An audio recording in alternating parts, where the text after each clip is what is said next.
Вчера мне подсказали старинный способ средства от кашля. Сейчас мне будет внук помогать. Нужно переплавить сахар.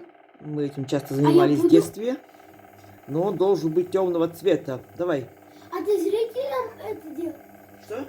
Зрителям снимаешь? Ну да, пытаюсь. Сейчас оно должно у нас, знаешь что, приплавиться. Сейчас он будет потихоньку плавиться, и он должен стать коричневого цвета. И мы сделаем леденцы на палочках.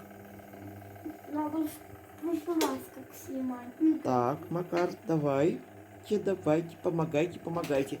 Потом нам Зоя все это перекрутит, и будет короткое видео. Так, пока выключаем. Потом будет... Ну все, она вот коричневеет, эта штука, она должна быть еще темнее, чтобы получились леденцы от кашля. Рука делает так на пергаментную бумагу. Раз. Конфета. 2 конфета. 3 конфета. 4 конфета. Просто налей еще. Нет, это будет... А как ты просто будешь сковыривать потом? Умный какой. Конфеты должны быть отдельным номером. А что они так неаккуратно сидят? Да ничего, вот положишь все равно, аккуратно или нет. Это Так, видишь, вот которые потемнее, это будут самые лучшие от кашля леденцы. Ай, соединились, караул. Ну ладно.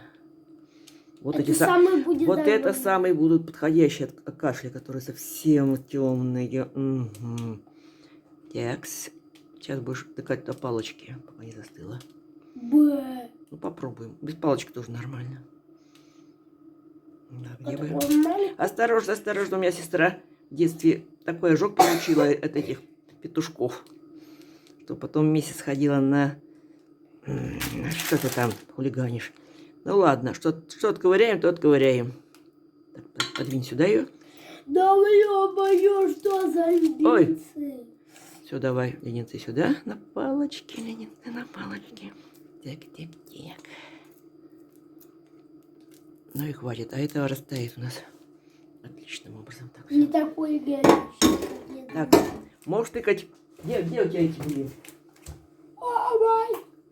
Блин, насыпал. Зачем насыпал сахарную пудру? Вот здесь сейчас это сюда получится. Нет, она, наверное, не получится. Ладно, так будем отковыривать. Ну вот наши леденцы. Какие у них красивые дырочки. Вот будем сосать от кашля теперь их.